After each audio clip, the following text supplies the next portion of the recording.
program-program yang tidak terjalankan dengan baik kita harus evaluasi tentunya. Karena tidak semua program stuck begitu saja. Kita harus ada perkembangan. Tapi seperti beasiswa untuk SDM kita, pelatihan-pelatihan untuk masyarakat kita tetap akan terus dijalankan, dan juga infrastruktur yang sudah berjalan. Yang paling penting ya. Itu juga harus kita lanjutkan. Jadi kita akan mengevaluasi yang masih kurang. Seperti saya bilang tadi, kalau infrastruktur kita terbangun dengan baik, otomatis yang lain pun akan menyesuaikan.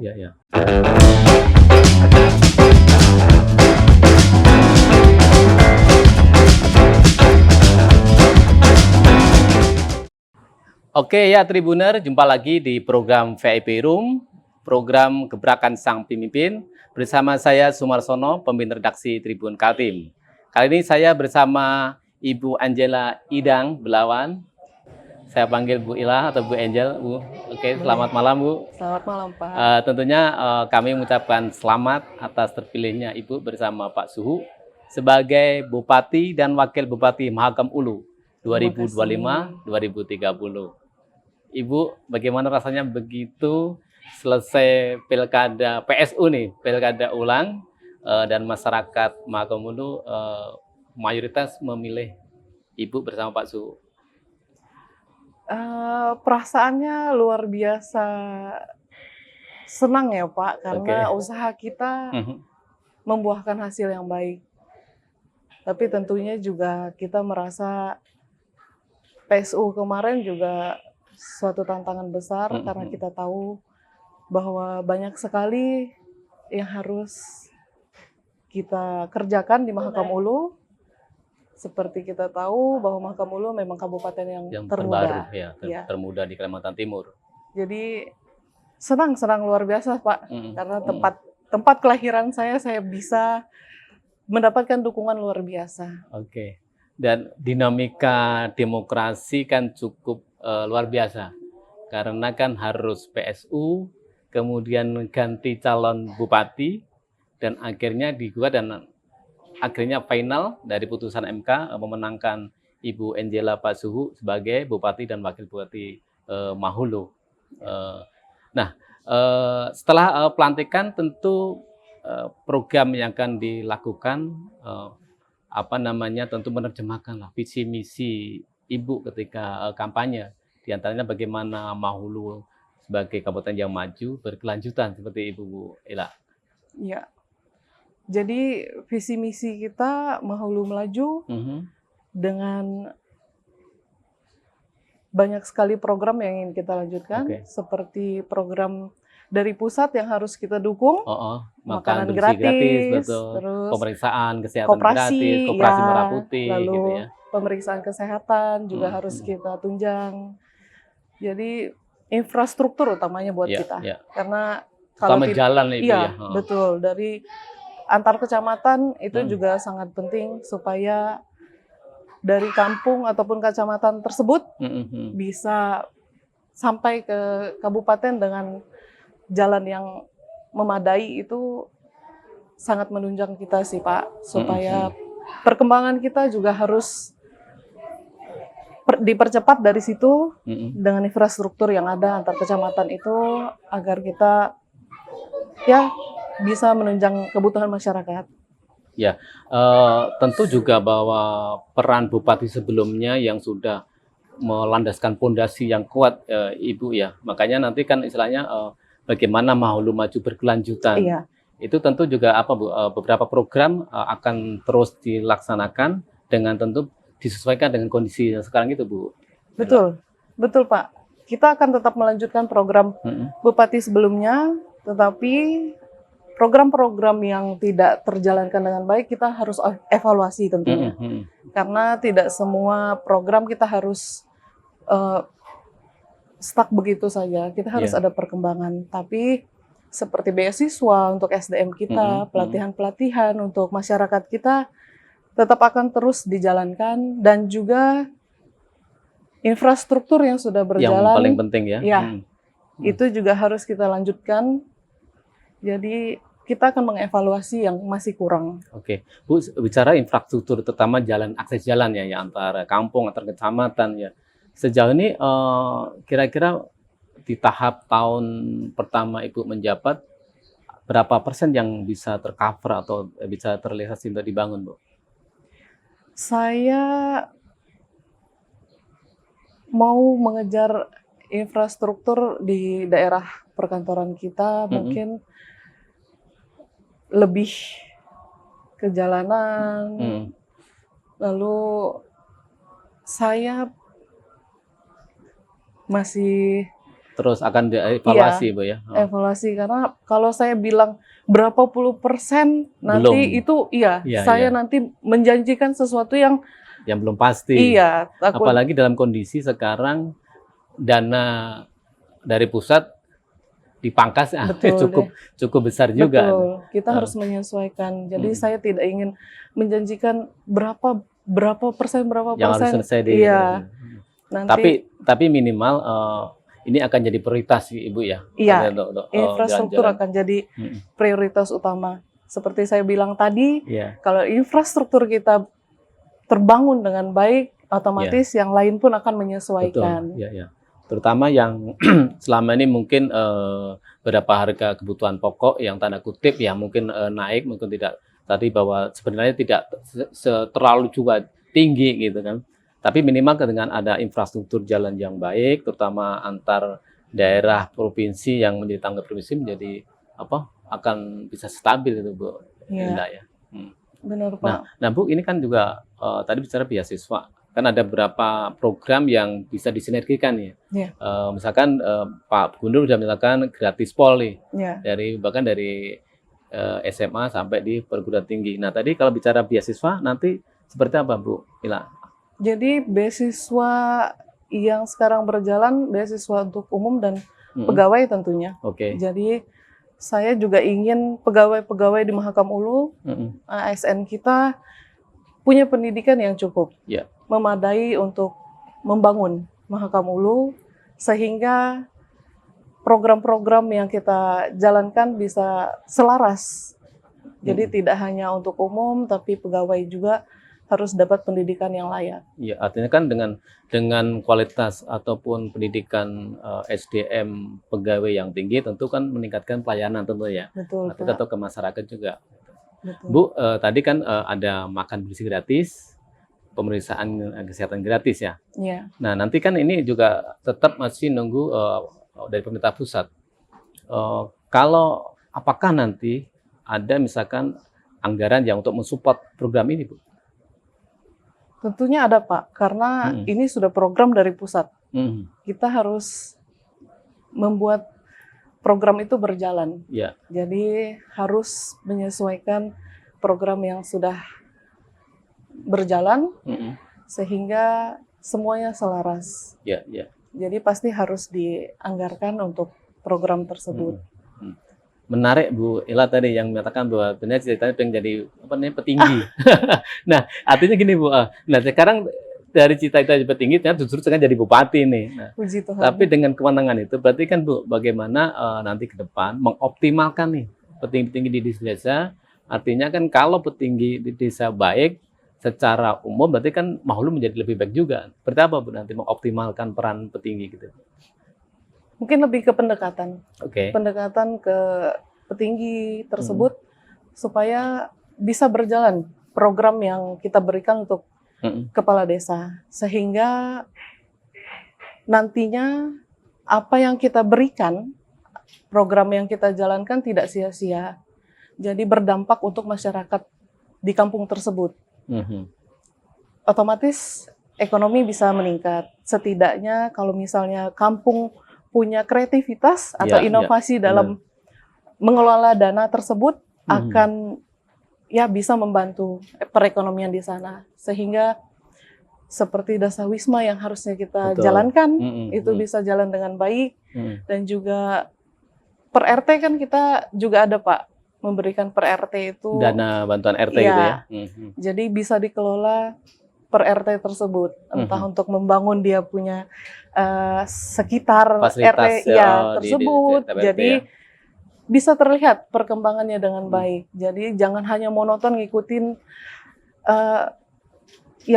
yang harus yang mana sih yang harus dikerjakan, yang mana sih yang harus diprioritaskan, yang mana kebutuhan masyarakat atau ya warga di kampung tersebut. Oke, artinya bisa dikatakan bahwa Ibu lebih nanti memberikan apa ya, bagaimana partisipasi di level RT ya, karena RT sudah dikasih bantuan, ayo artinya pembangun dari RT, kemudian sampai di level desa, kecamatan hingga di kabupaten, kan gitu Bu? Iya betul. Nah ini kan menarik juga bahwa sekarang pemerintah pusat ada program namanya Koperasi Merah Putih Bu, ya kan? Ini kan juga ibaratnya cukup menjanjikan juga nih bagi masyarakat di level desa ya Bu ya. Bagaimana Bu, ini juga artinya nanti Ibu sebagai Bupati, pemimpin daerah di Mahulu, sehingga Koperasi Merah Putih ini benar-benar bermanfaat betul bagi masyarakat di desa Bu. Iya, jadi Koperasi Merah Putih kan sudah berjalan nih Pak, sudah dilantik beberapa, jadi saya rasa dengan adanya koperasi tersebut, masyarakat pasti akan terbantu. Apalagi ini sudah diprogramkan oleh pusat kita, pasti dengan luar biasa kajian yang sudah pasti mendukung masyarakat. Jadi saya yakin kalau dimanfaatkan dengan baik, pasti akan membuahkan hasil yang baik. Betul. Nah kalau istilahnya kearifan lokal Bu, maka Mahulu kan mungkin punya potensi mungkin sektor perkebunan apa, pertaniannya apa, perikanannya apa, sehingga Koperasi Merah Putih ini kan tentu juga apa tadi mengakomodir sumber daya alam yang ada di masing-masing desa gitu Bu. Iya, jadi kita ada program dari pertanian itu kakao Pak. Kakao ya? Bibit kakao. Jadi beberapa kampung sudah menjalankan dan sudah mempunyai hasil, bisa membuat kakao sendiri, coklat sendiri. Ya, coklat sendiri. Home industry. Iya. Jadi beberapa kampung sudah bisa membuat coklat sendiri, Pak. Itu suatu kebanggaan buat saya karena hasil dari Mahulu bisa diolah menjadi coklat dari barang mentah menjadi coklat. Ini kan menarik juga Bu, artinya kan ke depan ini bisa dikembangkan lagi. Betul. Siapa tahu justru menjadi sebuah industri nih. Tidak aja di home industry tapi menjadi sebuah industri besar. Jadi juga selain membuka lapangan kerja juga di masyarakat Mahulu Bu. Betul Pak, karena kita di dalam misi kita pun menyangkut hilirisasi. Itu juga dari pemerintah pusat kan mengharuskan hilirisasi dari setiap tempat. Jadi untuk menunjang itu, saya memang ingin memfokuskan UMKM kita berkembang hingga hilirisasi itu tercapai. Itu salah satu yang jadi prioritas yang sektor komoditas kakao tadi Bu ya. Iya. Itu bisa dikembangkan, kenapa tidak kita kembangkan? Betul. Bisa jadi nanti go internasional. Kita mana tahu. Amin. Ya. Tapi itu usaha sampai sekarang sudah berapa desa yang punya potensi kakao itu? Di daerah Ulu Mahakam, saya lupa apa nama kampungnya Pak, tapi yang di daerah Ilir, Kampung Laham itu yang sudah dicoba coklatnya, dan itu luar biasa. Saya takjub bisa masyarakat di sana bisa mengelola itu tuh. Buat saya luar biasa. Artinya kan kalau misalkan nanti dikembangkan menjadi sebuah usaha besar gitu kan, pasokan kakonya kira-kira memenuhi nggak untuk kalau kita kembangkan sebagai hilirisasi dari itu? Tidak harus datangkan dari luar, tapi cukup memberdayakan petani lokal gitu. Saya rasa bisa, karena mayoritas di sana sekarang untuk menanam kakao. Jadi kita memang mempusatkan dan memprioritaskan menanam kakao, Pak. Jadi hilirisasi tadi bisa tercapai. Saya harap sih masyarakat Mahakamulu bisa pikirannya bisa terbuka bahwa dari kakao bisa membuka lapangan kerja yang luas. Betul. Tidak hanya untuk perkebunannya saja, tapi masyarakat juga bisa mengolah itu menjadi coklat tadi, lalu bisa mengolah ataupun membuat packaging sendiri, sehingga lapangan pekerjaan juga Jadi lebih terbuka Ya, ya. lebih terbuka. Ada nggak keinginan misalkan mendatangkan investor dari luar sehingga ini kita punya potensi kakao nih, kenapa nggak bikin pabrik industri di Mahulu gitu, Bu? Ada Pak, keinginan saya ada. Mhm. Keinginan saya untuk memperluas itu Mhm. luar biasa, di dalam hati saya ingin sekali. Kita kan Karena boleh bermimpi, Bu, iya, ya. betul Pak. Ini seperti Bapak bilang tadi, Heeh. saya punya mimpi untuk jadi kepala desa atau petinggi, tapi ternyata Tuhan kasih jalan yang luar jadi biasa. bupati. Maka dari itu, saya terus berhikmat sih Pak. Ah. Kalau kita punya niat yang baik dan keinginan yang baik, saya yakin pasti ada jalan. Entah itu investornya akan datang sendiri, ataupun nanti saya bertemu di pertemuan mana saja, tapi pasti Tuhan kasih jalan. Ya, tapi menarik Bu, memang Ibu memang sejak kecil punya cita minimal jadi pemimpin lah dimanapun. Ya, tadi misalnya di level kepala desa kah, petinggi kah, dan alhamdulillah syukur puji Tuhan kan akhirnya justru lebih tinggi dari itu. Memang dari kecil mencita menjadi pemimpin. Kalau dari kecil cita-cita saya malah bukan menjadi pemimpin. Cita-cita saya jadi desainer, Pak. Weh. Tapi kebetulan saya memang bukan. Tapi sekolah situ? Enggak, saya ekonomi. Okay. Jadi saya memang kurang bisa menggambar, tapi cita-cita saya ingin jadi desainer. Nah, saya melihat beberapa teman yang pandai menggambar, apalagi di kampung saya kan kalau menggambar gitu banyak yang bisa. Jadi ya sebenarnya cita-cita nggak ada untuk jadi kepala desa atau karena keinginan karena aku sudah sekolah tinggi, lihat kondisi desa Mahulu sebagai daerah yang baru, pengenlah memajukan Mahulu menjadi lebih dikenal orang luar, sehingga aku harus jadi pemimpin deh gitu. Nah, saya memang melihat banyak hal yang di Mahakam Ulu itu harus kita jaga. Jadi kita punya program Pak untuk membuka lahan 10 hektar. Itu untuk ladang. Jadi akan menanam padi setiap tahunnya, membuka 10 hektar itu per kampung. Nah, dari situ kebiasaan kita sebagai orang Dayak biasanya berladang, Pak. Berladang, betul. Nah, jadi saya lihat dari situ, wah, potensi ladang itu memang tidak sebesar sawah. Sawah betul. Bisa panen beberapa kali, ladang hanya 1 tahun sekali. Tapi jika ini dikerjakan berkelompok, jika dikerjakan dengan sungguh-sungguh oleh masyarakat, itu juga membantu kita, membantu dalam perekonomian kita, membantu dalam, ya tadi seperti Bapak bilang, kita punya kebutuhan pokok lumayan bisa tinggi. Swasembada, betul, pangan Pak. untuk Mahulu gitu ya. Tapi menarik memang lahan kan cukup luas di Mahulu ya. Betul. Tapi yang Ibu sampaikan bahwa pola bertani masyarakat Dayak dan yang di Jawa mungkin atau di Sulawesi itu kan beda ya. Apakah itu juga mau diadopsi, Bu? Artinya ya kalau bertani jangan hanya untuk kebutuhan sesaat dong, tapi memang untuk kebutuhan yang lebih panjang, kalau perlu bisa dijual untuk memenuhi kebutuhan ekonomi gitu. Iya, kita kemarin juga sudah sempat mensosialisasikan sawah, Pak. Jadi memang mungkin di sana sudah terbiasa dengan ladang, jadi sawah kita coba garap, tapi belum ada masyarakat yang terlalu kayaknya belum terlalu mengenali sawah, jadi masih kurang.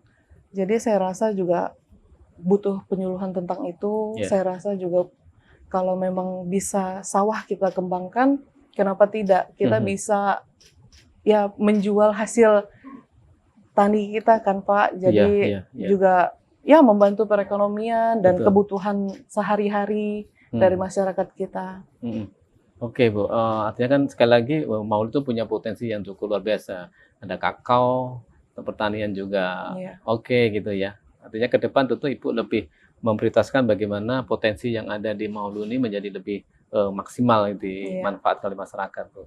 Termasuk kalau kita lihat dari liput-liputan kami Tribun itu kan sektor wisata Bu, banyak destinasi wisata alam yang di Mahulu cukup sebenarnya sangat luar biasa yang bisa kita jual untuk bisa mendatangkan wisatawan baik dalam maupun luar negeri Bu.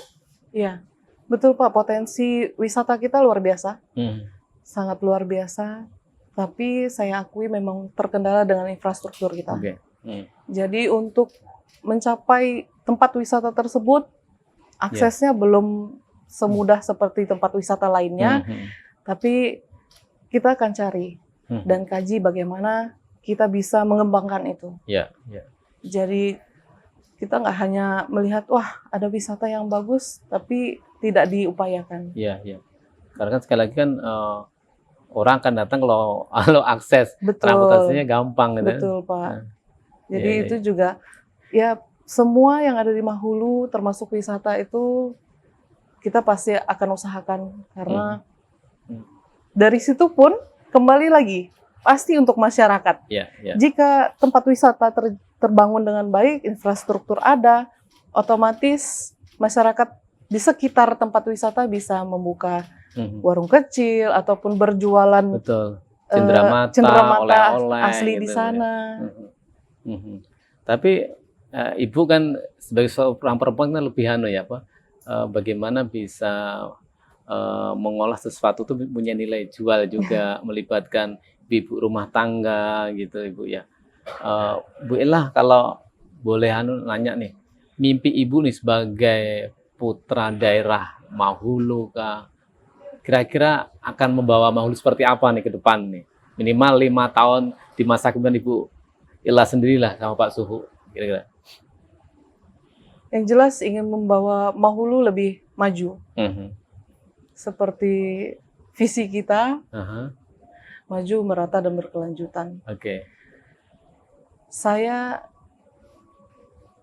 dan Pak Suhu punya visi misi yang sama, ingin Mahulu maju, tidak hanya 5 tahun ke depan, tapi kalau bisa 20 tahun ke depan sudah bisa maju. Membuat fondasi yang kuat sehingga siapapun yang akan melanjutkan ini menjadi Mahulu menjadi lebih maju gitu. Jangan sampai jalan di tempat. Betul. Itu harapan kita tentunya kan Mahulu sebagai kabupaten yang termuda di Kalimantan Timur jangan sampai ketinggalan nih, minimal jangan sampai dengan Kabupaten Induk Kutai Barat gitu.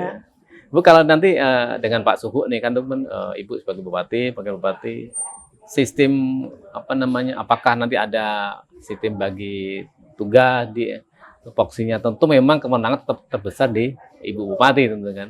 Tapi kan tidak semua kewenangan kerjaan juga harus bupati dong. Nah, sistem nanti bagi tugasnya seperti Pak. Betul, saya tidak bisa menghandle semuanya sendiri. Maka dari itu tentu akan butuh kerjasama. Tidak hanya dengan Pak Suhu, tapi kerjasama juga dengan dinas-dinas terkait yang harus punya inovasi. Karena kalau kita tidak berinovasi, saya rasa perkembangan Mahakam Ulu akan lambat. Sedangkan visi kita mempercepat. Maju berkelanjutan.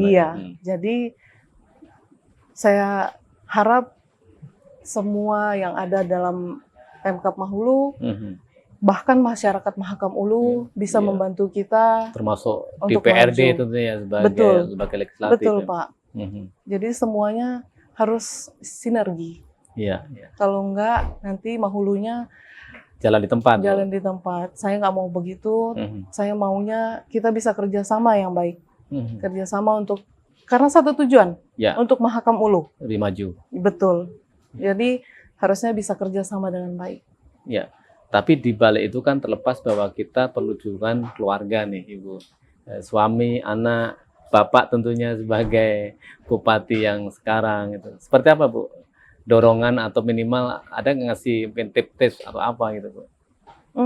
Kalau suami saya selalu berpesan jangan lupa semua yang kamu kerjakan itu ada aturannya. Yep.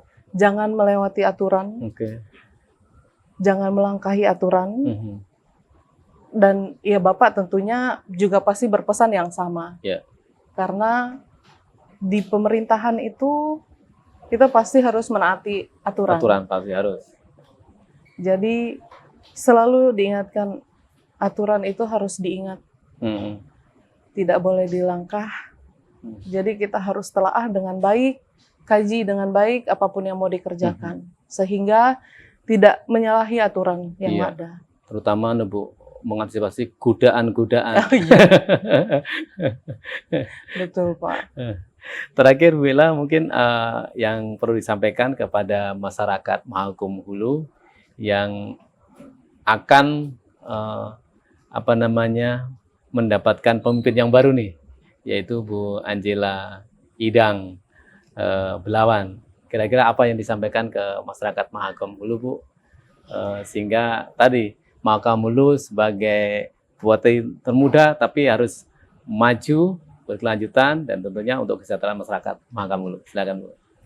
Baik. Terima kasih untuk seluruh masyarakat Mahakam Hulu yang sudah memberikan dukungan untuk kami, Angela Suhuk, yang telah dipilih sehingga menjadi Bupati dan Wakil Bupati Mahakam Hulu.